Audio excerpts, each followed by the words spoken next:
Sorry, I'm a little behind. I don't know. Had a couple tech issues. I am just getting started at this. Tech Help Guy having a couple tech issues. And as I will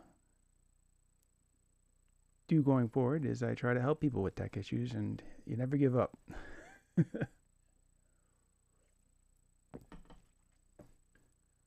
Just checking everything here. I think I am good to go.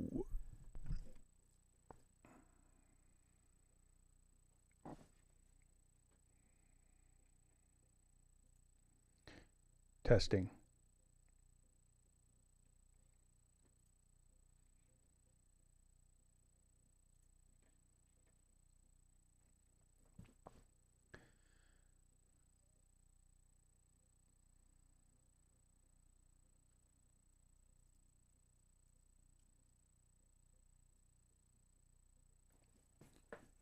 My name is Chris, and welcome to the first online stream for Tech Help Guy.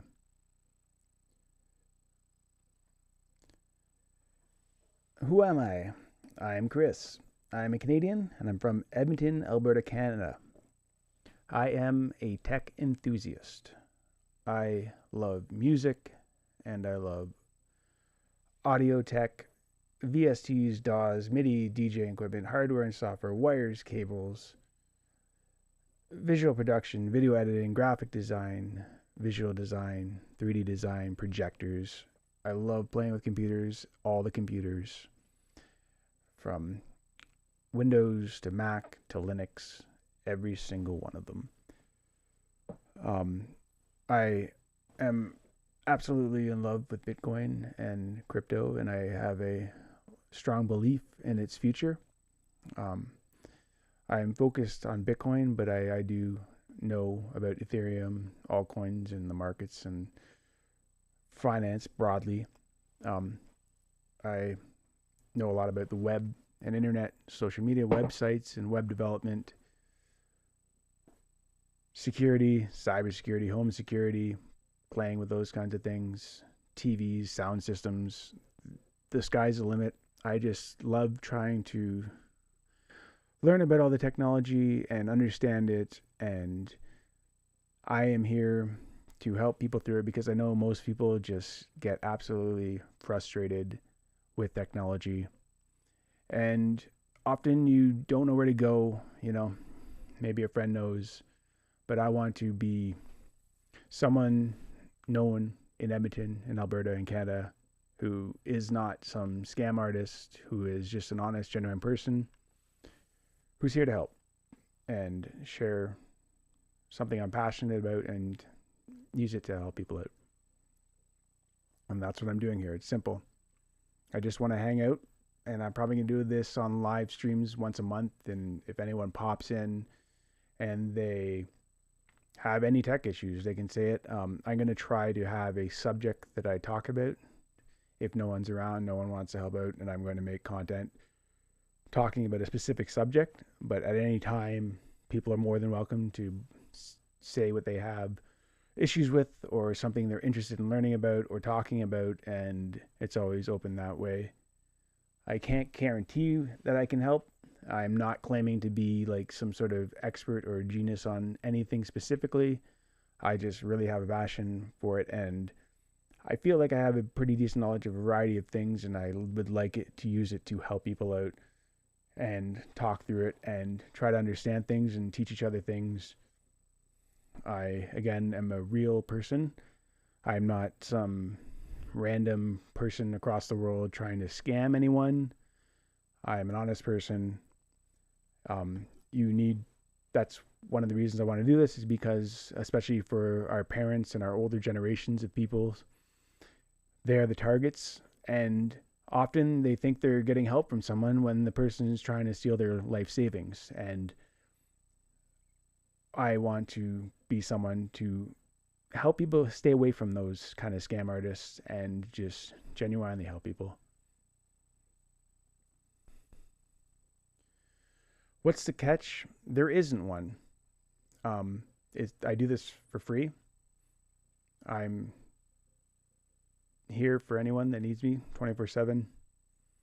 And obviously, if I'm doing something, I won't be able to help you in the exact instant 24/7, but I'll always be there and I'll always try to help. If I ever help you and you think it was really helpful in a meaningful way and you want to compensate me, you can go to techhelpguy.ca and you can click on the links there. There's a link that you can donate to using credit cards or regular payment methods, or you can use crypto.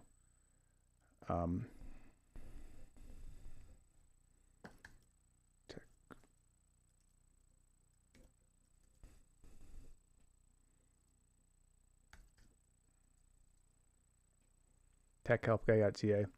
I'm going to be over time trying to create more tutorials, and as I make these live streams, there will be video tutorials as well. And yeah, you can find the Telegram link there, where that is going to be the only place where you can chat in the group and ask questions, and I'll be there to answer. And again, if you're on Telegram, in my Tech Help Guy link from this website, if someone is trying to tell you that they're there to help, or they're me, you got to be really careful. Do not give anyone your personal private information, but generally I will be watching the Telegram and trying to make sure that I kick out any scam artists or any people pretending to be me or trying to scam people. If the advice seems genuinely helpful, you guys are more than welcome to go in there and talk and help each other out too. But yeah, I'll be watching for and encouraging you to watch for scam artists whenever you're on any of my Telegram or any Telegram in general. If you want to book a private appointment, you can send me a message here and I can have a private video chat with you and help you through whatever you're having issues with. And yeah, you can see that it's actually me and not some other person trying to scam you. And yeah, if you click here, you can donate, or you can click here to donate. Today's meetup is about Bitcoin.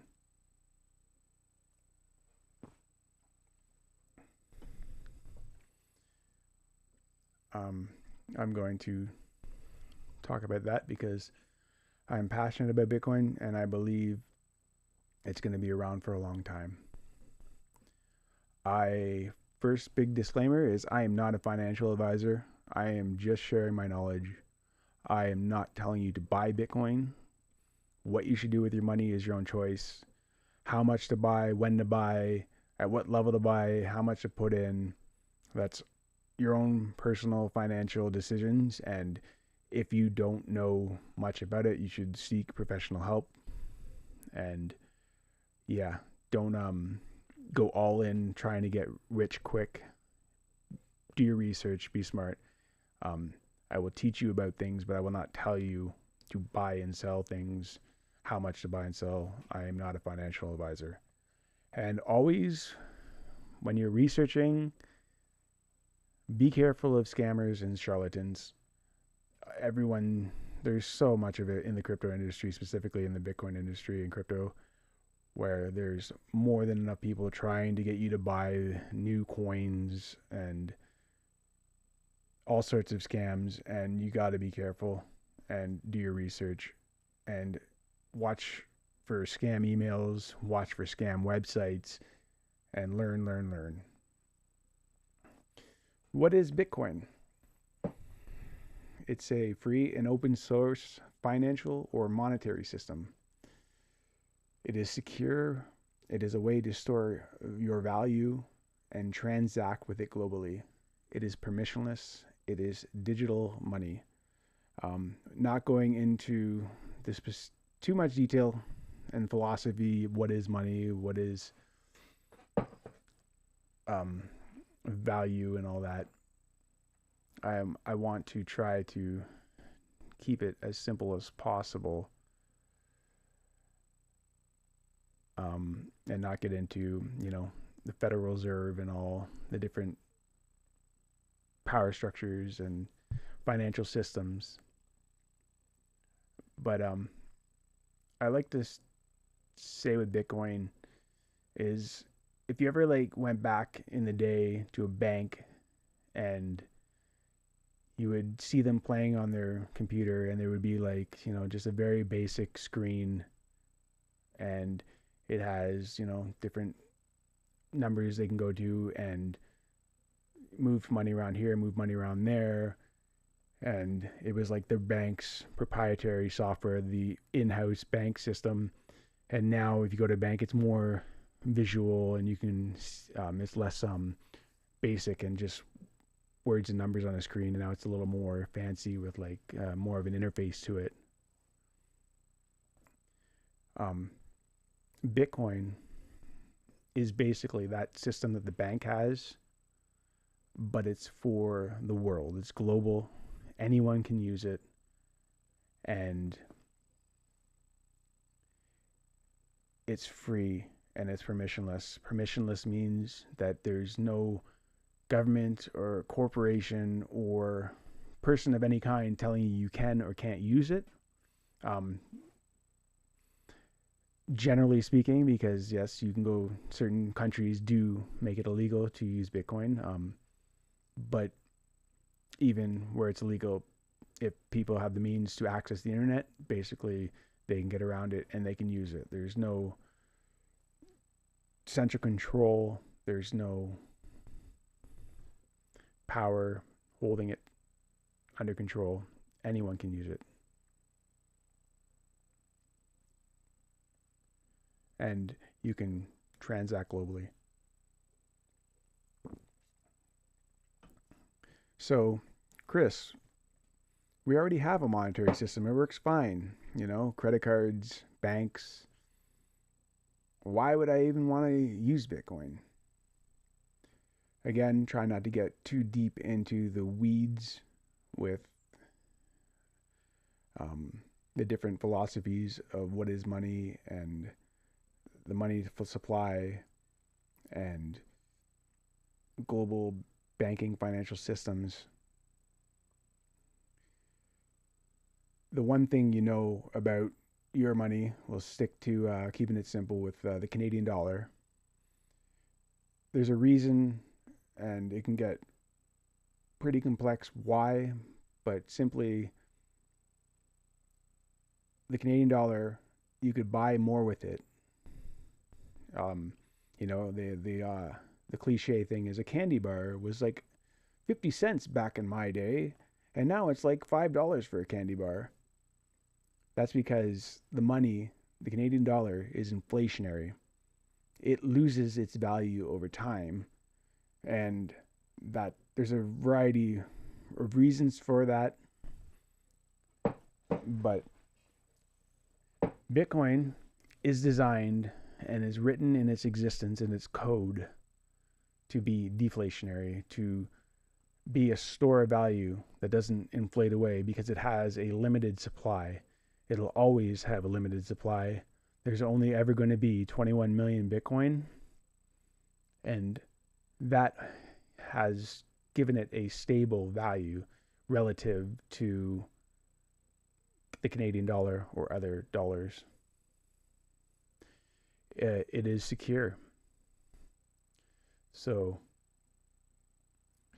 you get to, if you hold Bitcoin, your value is not going to disappear, and that you are going to have it secure. If you understand how it works, you will never lose your money. No one can take it from you. It promotes freedom and independence by its very nature. And it is here to end corruption, because when people, human beings, have control over the money supply, history has shown that they inflate it away so they can maintain their power and have more wealth and use that wealth until it basically collapses in itself. How does it work? First of all, you need a wallet. think of a wallet like your bank account, and Bitcoin is like the bank. The global financial system is Bitcoin, and your wallet is your bank account. Some wallets are Electrum, Coin.space, and Bitcoin Core. Electrum is a free and open source wallet you can download, and you hold it on your computer, and you can store your Bitcoin there. CoinSpace has a one you can download and also a web interface. And Bitcoin Core is the closest to basically owning and running your own Bitcoin piece of the Bitcoin network. And Bitcoin Core, you can actually download the entire Bitcoin blockchain, which is every transaction stored on your computer, and then you can create wallets from there. There's lots of wallets and lots of variations of wallets. Do your research and be careful of scams. For an example of how to create a wallet, we will use CoinSpace and then Electrum.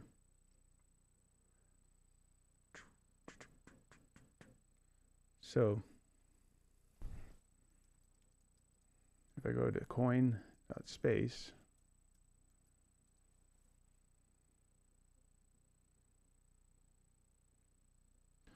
and then you can download the wallet, or you can go to the web wallet. Launch now. And if I create a new wallet, a passphrase. So a lot of the wallets available, excluding Bitcoin Core, will allow you to generate a passphrase.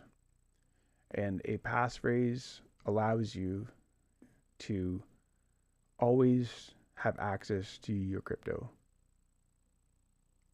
It is generally 8 words, or somewhere around there, 8, 10, 12 sometimes.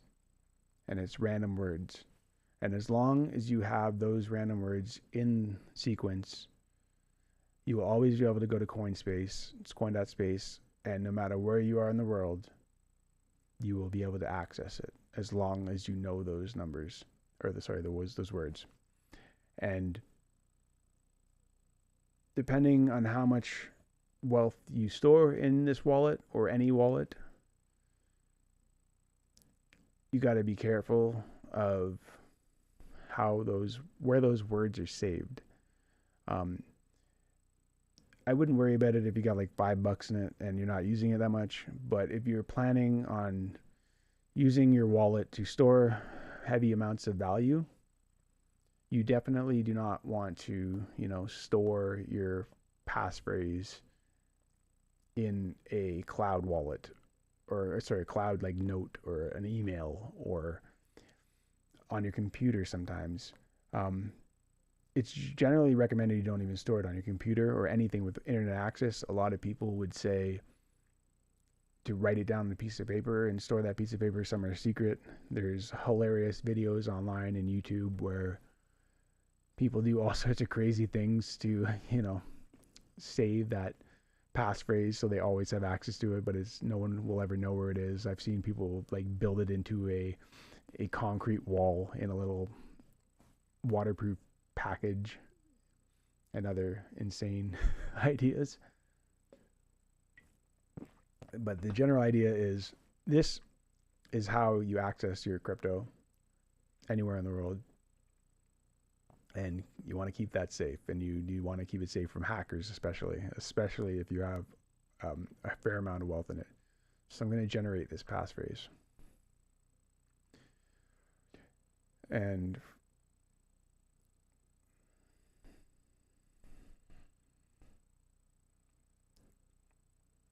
it just generated one for me. And you can see it's parrot, afford, fly, find, infant, point, siege, involve, volume, volcano, you, buddy. I'm going to copy that, and I'm going to save it somewhere safe. And for anyone that ever sees this, I'm telling you, I'm never going to use this wallet, because I'm just doing a tutorial. I have written down, I tick off, and stored my passphrase securely, and I agree to the terms of service. Confirm. And now it's going to ask me just to confirm what word number 2 is and word number 5 is. So word number 2 was a Ford. And word number 5 is 1, 2, 3, 4, 5, infant.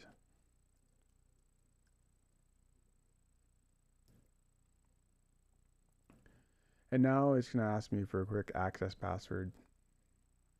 And I will say 1, 2, 3, and 4.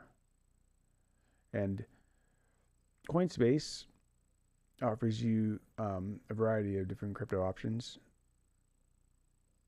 I'm going to stick, this tutorial is strictly about Bitcoin, so we're just sticking with that. And we're going to add a Bitcoin wallet.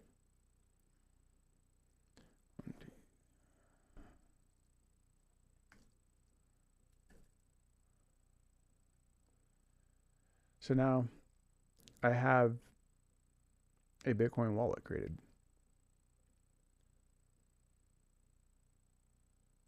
If I click on here,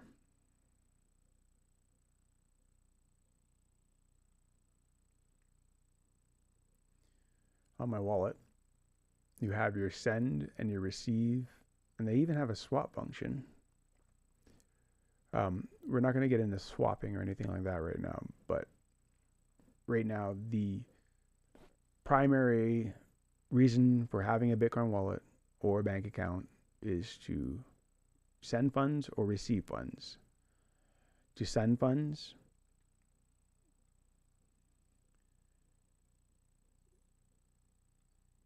you have to have funds, first of all. And then if you were going to send funds, you would send it to a Bitcoin wallet. And this is your Bitcoin wallet address. And whenever you're receiving Bitcoin, generally all the wallets these days have a copy button, and they work. My rule of thumb is, though, and a lot of people, like especially if you're moving bigger amounts of Bitcoin, you want to confirm that you copied and pasted it right.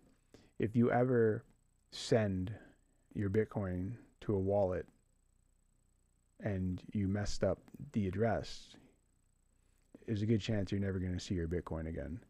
And this is the responsibility of owning and controlling your own Bitcoin. A general rule for me is the copy functions on these wallets, they work 100% of the time, generally speaking. But I'll check the last couple of numbers and the beginning couple numbers just to make sure when I've copied it and pasted it when I'm sending it. And that's a Bitcoin wallet basically. You have your send address, which is whoever you're sending it to, and they'll provide you with their receiving address. Or if someone's going to send you Bitcoin, you provide them with your receiving address.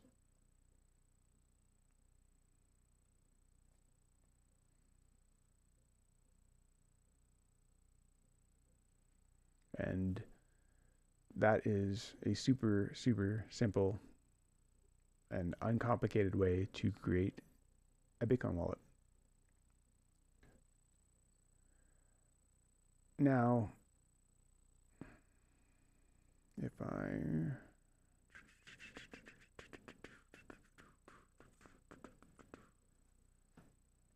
open up my Electrum,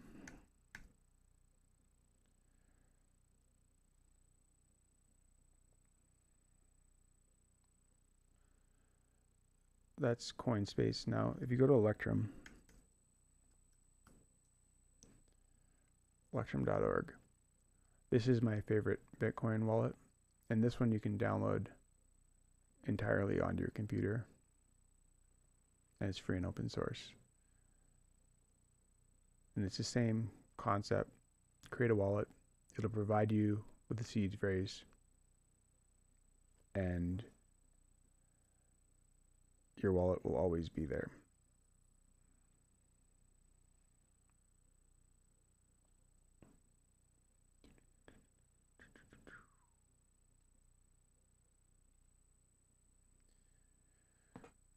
when sending Bitcoin or receiving it, the way the Bitcoin network works is if you're using it entirely just Bitcoin network, no trading platforms or anything like that, you're just using your Electrum or your Coinspace or your Bitcoin Core or a strictly Bitcoin network on your computer. I'm going to get to custodian, non-custodian in a bit, but a wallet that is fundamentally just running off the Bitcoin network. The Bitcoin network itself charges fees for every transaction. If you're using a platform like Coinbase or Binance, or name all the other hundreds, if not thousands, of platforms out there, they're going to have fees specifically on their platform for each trade. And then when you decide you want to take your money and send it to a wallet that you control, they're going to also charge you for taking off their platform. And then on top of that, there's a variety of other possible hidden fees. Some platforms are better than others. They call them slippage fees because the price of Bitcoin is always changing, and they're going to charge you in the moment a specific fee, and it generally will have like a percentage, very, very small percentage, where it'll be the fee they charge you is a little bit above what the Bitcoin price is at the time, so they make their money, and among other fees. So you always want to watch out for the fees being charged when buying, selling, and moving and trading Bitcoin.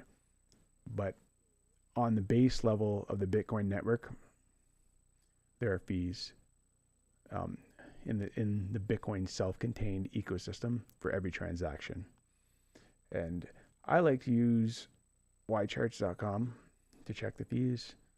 And if you just search Google for Bitcoin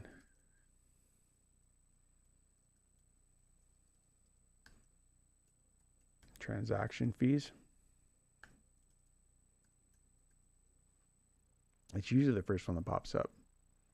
And it'll just tell you the average fees, right? And you can see there has been times where it spiked to higher levels, but the highest levels, it's been like $7.06. And what was this one? This one was like $8.40 American. But generally, the price has always hovered around $1.50 American for the average Bitcoin transaction fee. I always use the base level general fee. You can, depending on what wallet you use, you can decide if you want your transaction to be a little faster or not, and you can pay a little bit more in fees.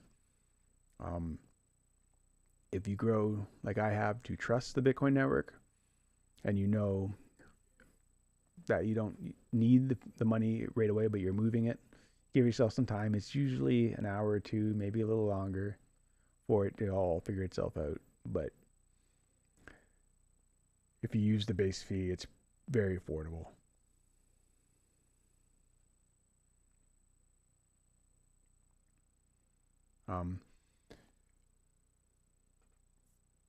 When you make a transaction, you can watch that transaction using a blockchain explorer or Bitcoin Explorer. Again, there's hundreds, if not thousands of them, but if you look up Bitcoin Explorer on Google, you can put in your address here, and you can watch the transactions. You can copy and paste your address. You can put in your transaction hash, and you can watch the transaction happening. And I'm just picking a random one here, and you can see what's going on with them. You can see all the different transactions that happen, when they go in, when they go out, what the fee was depending on the transaction. And you can go really deep into watching it if you really want to. And I'm trying to keep this first meetup about Bitcoin very general and very simple. And like I said, I'm TechHelpGuy. My name is Chris. And if you are thinking about getting into Bitcoin and you're not sure about it, you're not comfortable with it, I'm always here to help explain it. And I'm not telling you to buy or sell it. I'm just telling you how it works. And I am a 100% believer in Bitcoin and its future. And it is 100% secure, and I'm confident in that. That's why I'm doing these tutorials. That's why I'm here to help people through it, because it's legit. You just got to be careful of scammers and people who want to take your Bitcoin from you if they can get it. And generally, if you know these simple basics that I'm talking about in this meetup here, you have nothing to worry about. Just keep your passphrase secret, and as long as you make sure that you've copied and pasted the right address, it'll go there.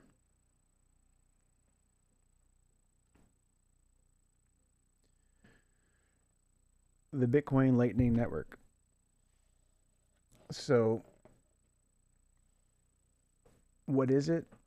If you think of the Bitcoin network, the Bitcoin technology as the global financial system, all the banks together, the bank itself, if you want to be more simple in general, everything that is the bank and what it does in its back end with its technology, that is Bitcoin. A Bitcoin wallet is like your bank account. And the Lightning Network is like your credit card or your bank card. And when you use it on everyday things like buying a coffee or going grocery shopping or tapping it at a store, the main Bitcoin network and your wallet where you hold your larger amounts is for storing the value. It's like your savings account. You want to hold it there for a long time. When you're ready to move it somewhere else, you can move it for whatever reason you need, whether you want to change it a different wallet or you want to move it for a large purchase. It's slower, it takes its time, it's secure, and it does what it does, and it's consistent with that. But you wouldn't want to buy a coffee with the base Bitcoin network. So in recent years, the developers of Bitcoin have created the Lightning Network. And the Lightning Network is super instantaneous, just like a credit card.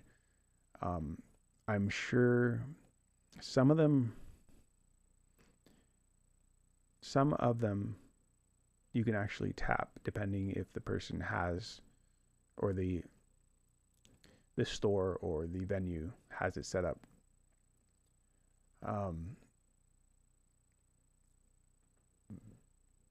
But yeah, that's the final layer. I'm sure there'll be all sorts of innovations over the years, but in terms of finances, the Bitcoin Core and the Lightning Network make it a practical financial system globally. Its fees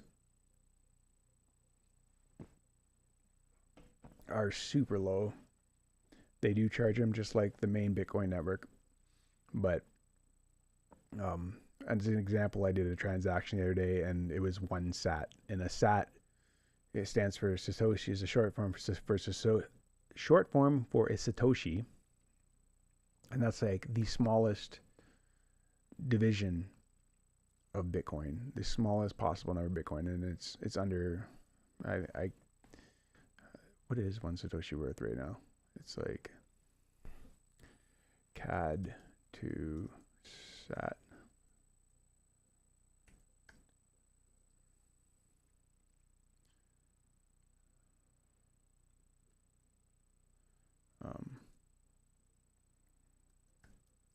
Bitcoin SAT.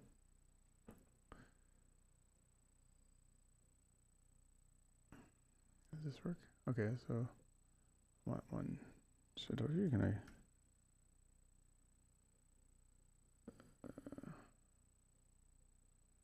Where's the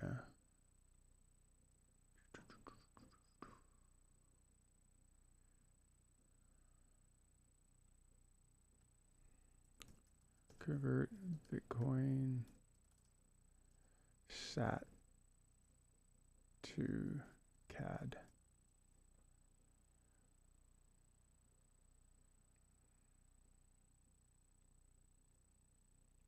There you go.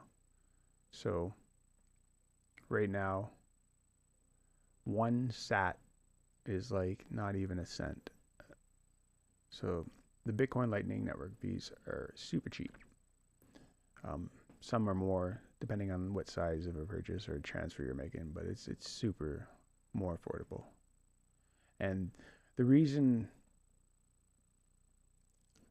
the Bitcoin network for the Lightning or the main network charges fees is to kind of keep the ecosystem alive. It takes a lot of computer power to run the Bitcoin network, and those computers, and again, I'm trying to keep it as simple and general as possible, are called miners, and they're constantly running the network. And in order to incentivize them to keep running the network, that's why there's fees. They get all the fees, which produces more Bitcoin and also creates and maintains and manages all the transactions. Custodian versus non-custodian. So custodian means Coinbase or Binance. It's all the major platforms. These people and these companies, they offer very awesome and amazing platforms for buying, selling, and trading Bitcoin and all the different altcoins and cryptocurrencies. And it's super impressive and super cool. And they'll have all sorts of wallets on there. And that's what they provide. But you don't actually have control over your crypto. As long as you have access to their site, you're moving around and buying and selling and trading, but that's all their own proprietary software that's doing that, and it's tallying it just like any bank would do or any normal traditional finance trading platform would do. It's all just spreadsheets and numbers, and it's done in their back end, and it's managed by them. The only time you become the custodian yourself, which is non-custodian, when you actually own and control your Bitcoin, is when you use something like Coin.space or Electrum or the Bitcoin Core or other non-custodian wallets. Some people find are very comfortable with like big things like Coinbase or Binance, but there have been instances like oh my god, I'm forgetting the name right now. Sam Bankman-Fried. I can't even remember the name of that exchange now off the top of my head. But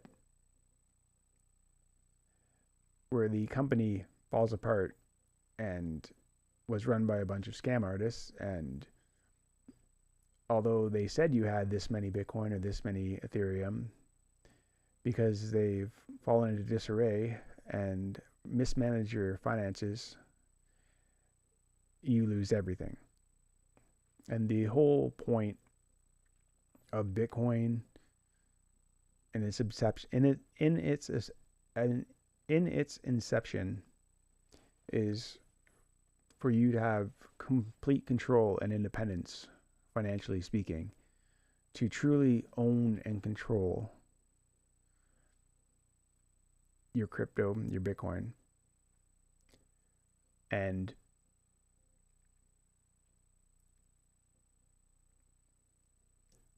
custodians aren't allowing that. And that doesn't mean that you can't use them. You just always got to be aware of that, especially when you put more and more money into it. Some hopefully will be around forever, and like, God forbid Coinbase ever falls apart, because there's a lot of money being under their control in terms of crypto, and a lot of other platforms like that. But the saying goes, not your keys, not your coins. Which is to say, your passphrase. If you don't have a passphrase on a non-custodial wallet, you don't control your keys, or sorry, your crypto or your Bitcoin.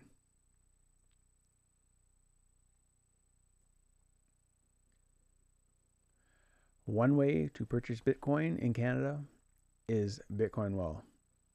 I have done a lot of things. I've tried all the different exchanges and all the different ways to buy, sell, and trade Bitcoin and other cryptos. In the end, I found someone right in my neighborhood in Edmonton, Alberta, who runs across Canada and into the US. And spoiler alert, I am a affiliate for them. If you use the link in the description and set up an account there and buy Bitcoin using them, we both get a little bit of perks out of that. No pressure, but it is there.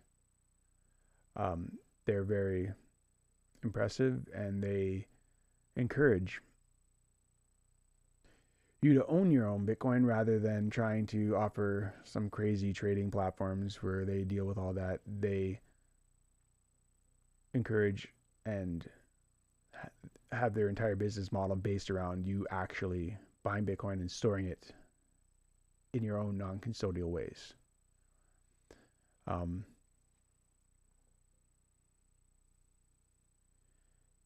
So check them out.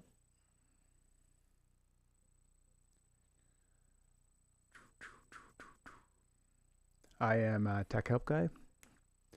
I hope to get better at this, and I'm going to try to do this once a month. It's not always going to be about Bitcoin or crypto, but in terms of TechHelpGuy, that is one of the main inspirations for me to do this, is because I just see so much scams going on out there in the world. And I don't want to see my friends or my family or my fellow Canadians losing money because of the scam artists that exist out there. I want people to have someone that they can trust and rely on when they have a question. And I will always try to offer genuine, helpful, honest, trustworthy knowledge and advice when it comes to Bitcoin and crypto.